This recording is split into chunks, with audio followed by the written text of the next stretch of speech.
예배가 없는 하나님을 사랑하고 뭐 이런 뭐 감격이나 고백이 없는 율법주의는요. 율법 준수는 이렇게 율법주의라는 이렇게 또 극단에 빠지고 또 반대로 율법 준수는 하나도 없이 죄는 막 지을 만큼 다 져놓고 노래만 부르는 찬양은 그냥 방종이죠. 감상주의죠. 둘 다를 말하는 거예요. 여러분 결혼 딱 했는데 여보가 나 사랑하고 나도 여보 사랑하니까 이제 마음껏 살게. 그러면서 나는 이 동네에 있는 모든 여자를 다 사랑해. 뭐 이러면 그렇죠. 돌로 쳐버리죠 그게. 그러니까 그런 거죠. 우리 둘이 사랑하면 됐잖아. 그렇지? 그러니까 이제 당신도 뭐 이렇게 만나 뭐 그런 거 아니. 그거는 관계가 아니죠. 그러니까 출애굽기 20장으로 이어질 이제 전 단계가 이제 여기서 펼쳐져요.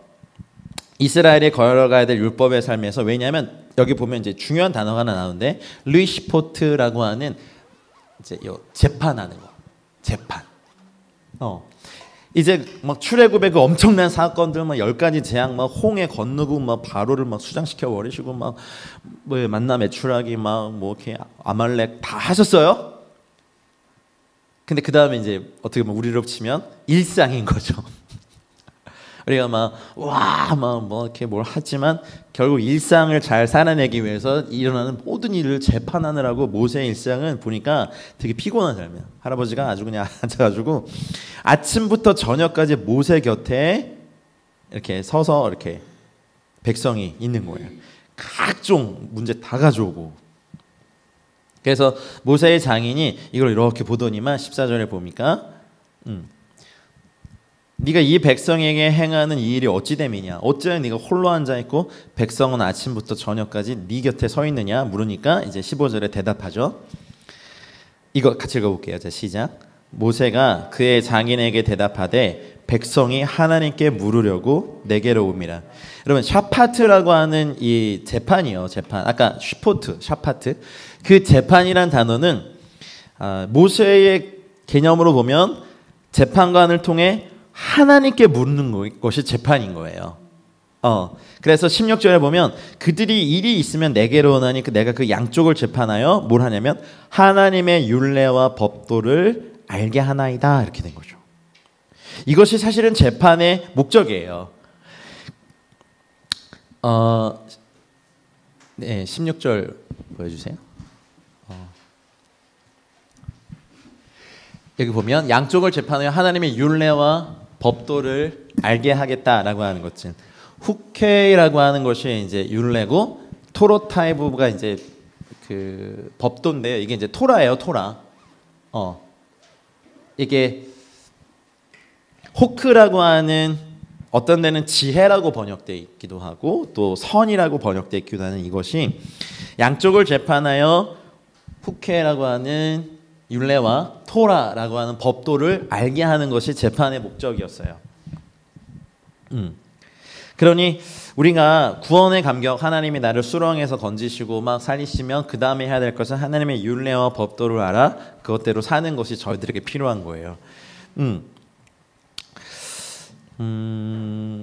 장인이 이렇게 보니까 사실은 뭐 200만이 넘는 사람들이 갖고 오는 온갖 뭐 별의별 문제 때문에 거의 사위가 거의 실신할 상태인 것 같아 보니까 아침부터 밤까지 내내 하니까. 근데 이제 모세는 다르게 할 수 없는 게 백성이 하나님께 물으려고 내게로 오니까 결국 그 샤파트 재판이라고 하는 것은 그 미시파트라고 하는 하나님의 정의를 이 땅에 이렇게 중재자를 통해서 뜻을 이루는 것이 모세가 갖고 있는 재판의 개념인데 나중에 이제 우리 신명기 공부할 때 알겠지만 거기 보면 이 땅에 사법 제도를 세울 때도 재판관들에게 부탁하죠. 그 재판의 근원 하나님께 있다고. 저희 나라도 저희 나라뿐만 아니라 열방이 이 재판의 모든 근원이 하나님께 있음을 인정한다면 이 땅에 굉장한 사법 정의가 실현될 것 같아요. 아멘입니까? 그러니까 단순히 옛날에는 이렇게 동네에서 사법고시 패스 한 명 나면요 막 현수 막 걸리고 동네 잔치하고 난리였어요.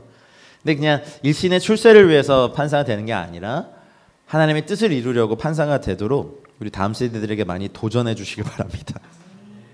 그 토라, 그러니까 호케하고 토라, 하나님의 율례와 법도를 가르치는 것이 이 재판의 목적이고 17절에 보니까 모세의 장인이 그에게 이르되 네가 이렇게 하는 게 옳지 못하다. 그리고 우리가 걱정해줘. 18절에 보니까 너와 함께한 이 백성이 필경 기력이 너와 함께한 이 백성이 필경 기력이 쇠하리니 이 일이 너에게 너무 중함이다. 네가 혼자 할 수 없으리라. 그래서 이제 지혜를 줘. 노인의 해안이 있습니다. 이제 19절 같이 읽어볼게요. 시작. 이제 내 말을 들으라. 내가 너에게 방침을 가르치리니 하나님이 너와 함께 계실지로다. 너는 하나님 앞에서 그 백성을 위하여 그 사건들을 하나님께 가져오며 먼저 축복합니다. 하나님이 너와 함께 계실 것이다. 축복하시고 위히 엘로임 임마크 해. 그렇죠? 네. 이거 위히 엘로임 임마크 이거 하나님 너와 함께 계신다. 네. 그래서 그 백성들을 보면 또 네. 넘어갑시다. 하나님 앞에서 그 백성을 위하여 하나님께 가져와라. 근데 20절을 보면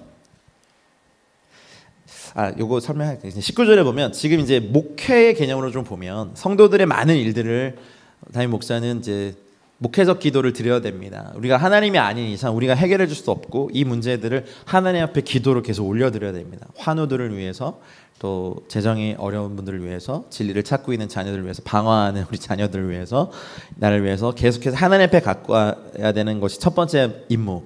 두 번째는 마땅히 하나님의 율례와 법도를 가르쳐야 돼요. 그래서 교회의 양육과 훈련은 되게 중요해요.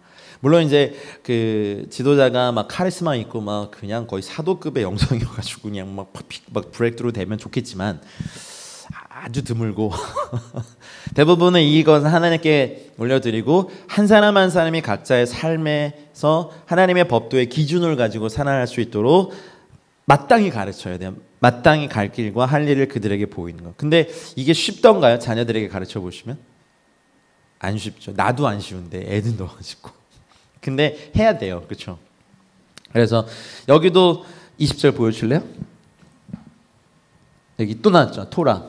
하나는 이제 관사고 토라를 가르치라는 거예요. 율례. 그러니까 다 율례로 하니까 이게 되게 딱딱한 거예요. 근데 여러분 사랑하는 부부끼리 나 외에 다른 신을 두지 말라는 이걸 해보면 나 외에 다른 남자 다른 여자를 네 마음에도 두지 마. 이게 되게 어려운 거예요. 사랑의 관계면 괜찮은데 다른 사람이 보면 야 인생 뭐 이렇게 재미없게 사냐. 니네는 좀 이상해. 이렇게 되는 거죠. 관계와 사랑이 없으면 이제 20장부터 주시는 그 계명들은 구속이고 율례고 막 율법이고 막 억압인 거예요.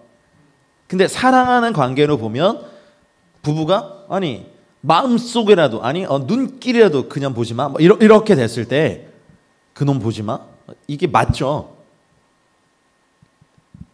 그러니까 율례와 법도는 사랑하는 사람이면 당연히 해야 돼. 우리 가족은 이래라고 해서 어떤 가족의 법도도 있고. 그래서 요거 후킴 이거 호크라고 하는 요 단어 이게 이제 율례와 법도죠. 그냥 외워두셔도 후킴 토로트 트로트 아니야? 그러니까 즐거운 거. 네. 트로트처럼 즐거운 거. 하나님의 법도는 즐거운 거예요. 왜냐하면 하나님은 너의 행복을 위하여 명하는 이 율례와 법도를 지키기 원하는 너 행복하기 위해서 주신 거거든요. 그래서 여러분 토라는 행복한 겁니다. 하나님의 율례와 법도는 행복한 거예요. 왜냐하면 우리는 관계가 있으니까 하나님과의 관계가 있으니까.